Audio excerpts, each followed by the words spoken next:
friends, I'm Ryan. This is Demos in the Dark. Sit back, relax. We're going to check out the new Catalinbread Epoch Bias. Now, this is very similar to the Epoch Boost, and we're actually going to compare the two later on in the video, but there are some exciting new changes that they have made with the Epoch Bias. In the track there, I use single coils as well as humbuckers, so we're gonna go kind of in between here. This McGinney guitar Skylark has a Firebird pickup in the bridge and a mini humbucker in the neck. I am running into a Benson Amps Monarch Reverb Plus, and it sounds like this.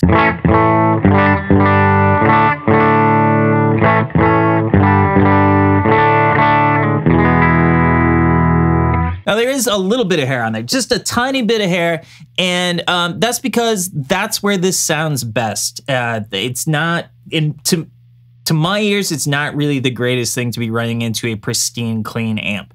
You want to have something with, you want it on the edge there.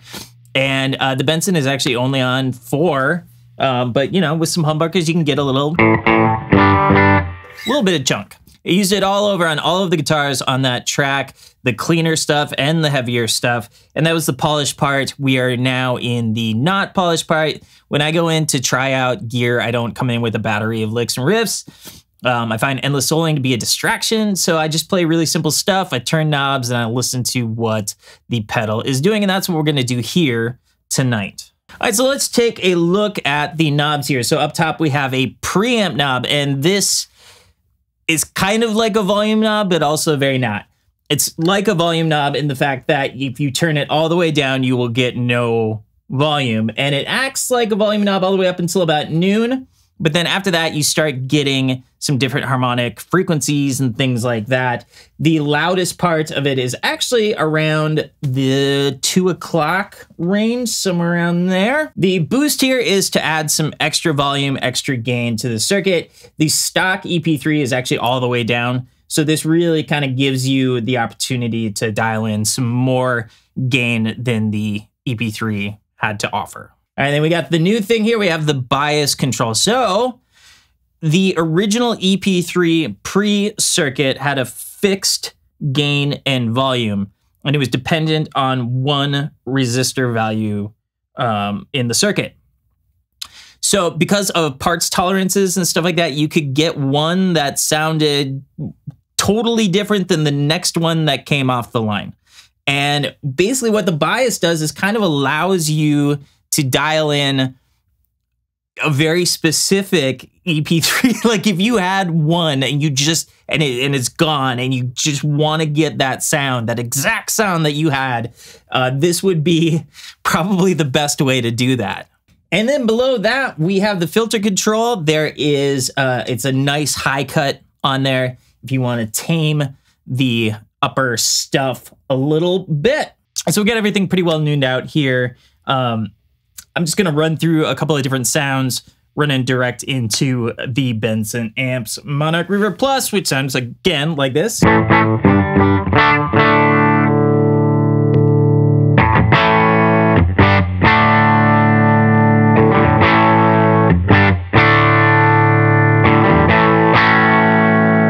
So first thing I'm gonna hit is that filter control, brighten it up. If you want to darken it again. But I'm going to set that to my liking, which is pretty well all the way up.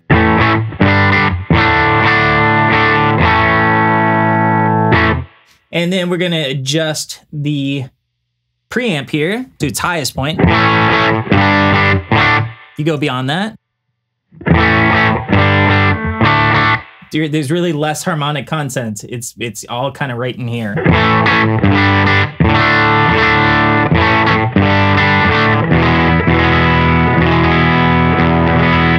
And then the boost, so this would be stock. And we can add a bit more in there. I personally like to run it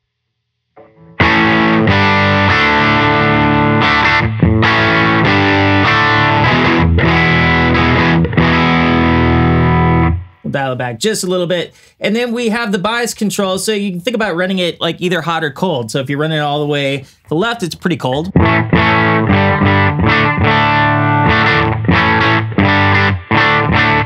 And bring it up about halfway. Now we're getting hotter.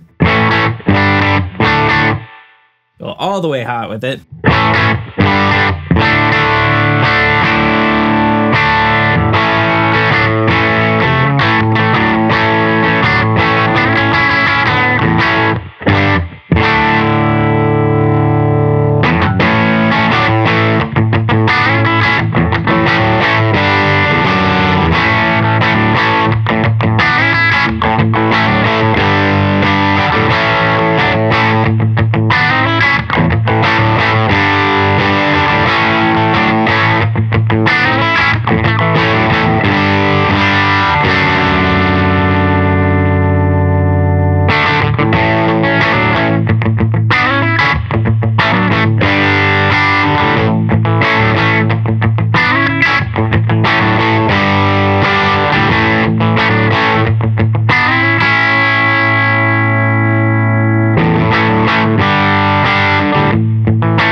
The idea of this pedal, at least in my mind, is that this is like an always on kind of pedal. And I get questions to this day on the Epoch Boost video about where I would put it in a chain. And I actually used it on my gigging board for quite a while. And I used it basically to cap off my drive section. So, you know, you'd have your fuzzes and your distortion and your drive, and then this, the Epoch Bias.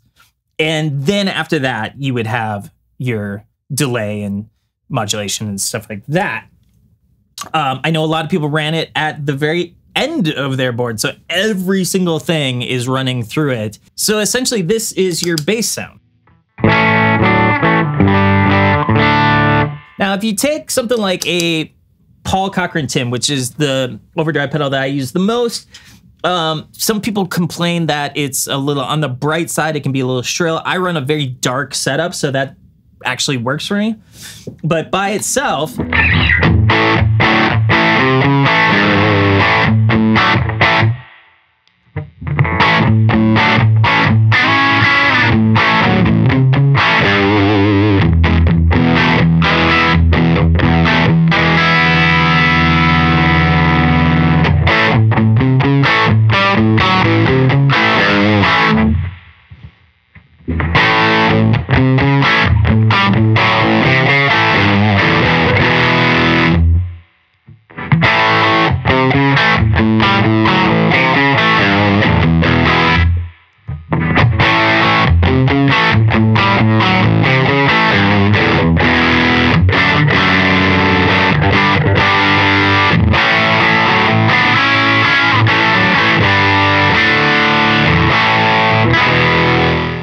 that really just warmed up the whole thing. And using that bias control, you can use it to add or remove a little bit of body from it and just really kind of tighten up your existing pedals. It's just a nice tone shaper. All right, so if you're shopping for one of these, or maybe you already have the Epoch Boost and you're interested in the differences between the two, it's really just more tonal options. So we've got them set pretty similar here.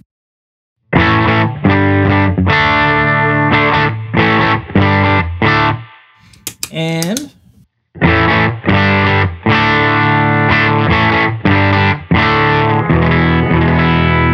so pretty similar sounding, but you can go ahead and change that on this.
frequency there, you get the same great boost, you get the same great saturation. It's just really more about dialing that in. And I mean, you're getting pretty nerdy at this point, but you know, really dialing in some specific frequencies that you want to hear, and you're able to do that with the new Epoch Bias. Less easy to do with the original Epoch Boost. This is one of those really subtle effects that I just love. I love stuff like this. You are getting really, really nerdy when you get into this kind of stuff, but this is where like I thrive. It's just the subtle warmth that it adds to your entire board. You're like essentially reshaping your pedal board, and it sounds awesome. And it's no wonder that so many artists used an EP3 preamp on everything and just left it on all the time. And this is a way that you can harness that without having to haul an EP3 around, without having to maintain an EP3. And EP3 will not fit on your board. This will fit on your board quite nicely. So thank you, Catalinbread, for sending this over for me to check out. And thank you for the privilege of your time.